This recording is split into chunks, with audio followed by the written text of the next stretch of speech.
Often you would need to interpret the classification report which is generated by sklearn. And how do you do it? You have understood what is precision, you have understood what is recall, you have understood what is F1 score, but the primary task is obtaining the classification report and understand how the model is performing. And to obtain that, either you can do it manually, right? You can do it like you have the precision values, you can calculate, you can obtain the confusion matrix. From the confusion matrix, obtain the true positives, false positives, whatever it is. That is one way.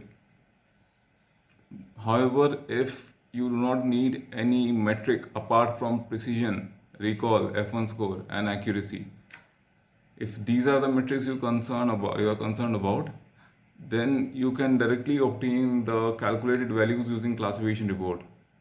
If you want to obtain anything different from this, if you want to obtain anything different from this, anything that is different from precision, recall, F1 score, and support accuracy values, then you can definitely obtain that using the confusion matrix. However, it's not advisable to waste time for calculating the values of precision, recall, F1 score, support accuracy.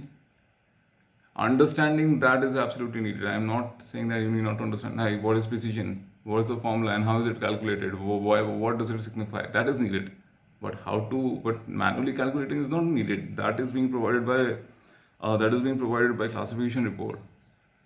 So today's topic is classification report. Hi, today's topic is classification report, and we will be discussing classification report in the quickest possible manner. Let me share my screen.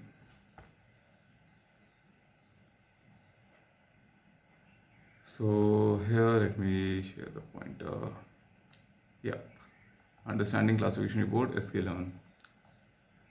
So if you call this particular function classification report, you would pass in the true labels, the predicted values, and the target names. After passing these three parameters only, you would obtain a beautiful table report of this particular format. And this is all right. So what do we have over here? We have in the columns, we have precision value, we have recall value, we have F1 score, we have support, and beneath it, if you go a bit down, we see the accuracy, macro average, weighted average. Above it, we have the different class labels for that particular prediction set. Yep. So this particular part, let's discuss it part by part. This particular part discusses about the precision value. Precision value for class 0, class 1, class 2. So for class 0 is 0.5, 0.0, and 1. This is quite understandable, like precision value for class 0, 0.5, 0.1, 0.2, multi-class. If you don't understand, go back to the confusion matrix for 3 class, and over there understand how to calculate the true positives, false positives, true negatives, and false negatives. Once you have calculated the true positives and false positives for class 0, you would get the precision value for class 0. How? By using TP by TP plus FP. For class 1, you would strike class 0 and class 2 as not class 1, and you would obtain the precision values. So would be the case for class 2. So would you on the similar path, you would obtain the values for recall. On the similar path, you would obtain the values for F1 score. And what is support? Support is something new, but it is not that much complicated. What is support? Support is basically the number of proportion of samples that particular class type contributes towards the entire data set or towards the entire calculation. So you have class 0, which has proportion of 1 divided by total 5. So it has a contribution of 0.2. So is the case with class 1, whereas class 2 gives a contribution of 0.6.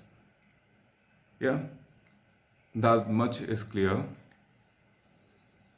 Now we proceed to accuracy.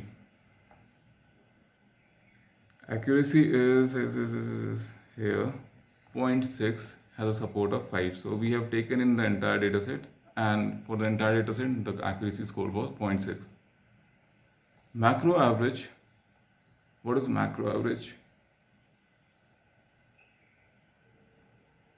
Macro average is basically class-wise precision. This particular thing is calculating class-wise precision value. So 0.5 plus 0 plus 1 is 1.5. 1.5 divided by 3 classes, 1.5 divided by 3 classes would give you average of 0.5 precision per class. So that is the macro average. Recall is 1.67 divided by 3, which is equal to 0.567, and that is the macro average for recall across the entire dataset or across the 3 classes. If we are about to talk for F1 score, it would be 0.67 plus 0.8, that is 1.47. 1.47 divided by 3 is 0.49. That is the macro average. Does not take into consideration the imbalance, class imbalance, just simply the performances are taken up and ran and averaged. So that is the macro average. What is weighted average? Weighted averages, you take into contribution of the imbalance. So what does it do? So 0.5 into 1 support value, because it represents the proportion it contributes. So 0.5 class 0 is a contribution of 20%. So 0.5 into 0.2 plus 1 into 0.6. 1 into 0.6 is 0.6. How did it come? 0.6. So we have over here 0. It has 0.6, right? You must be remembering from the support values. From the support values, it has 0.6 contribution. It had 0.2. It also had 0.2. You see how tough it is using the laptop's touchpad. Yeah, still good enough. Quite good enough. And yeah, where were we? We were here. Yeah. So contribution is 0.6, 0.2, 0.2. Weighted average 0.5 into 0.2 is 0.1.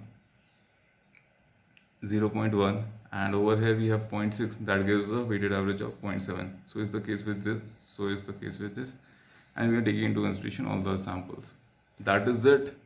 That is the classification report. That is understanding what is a classification report and how to interpret it.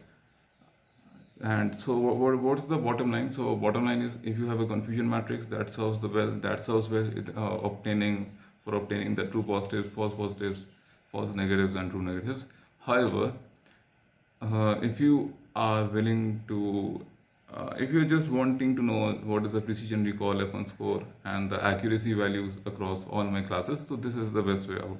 Apart from it, if you have a different metric, or if you want to dive deep into the classification performance using the confusion matrix, that is a different thing. However, there is no need to calculate precision recall F1 score using the confusion matrix. That's what I mean to say. Alright, take care, bye-bye. This is it. If you have any queries, any doubt, let me know, and please do hit the like, share, subscribe. Please do. Yeah, alright, take care, bye-bye.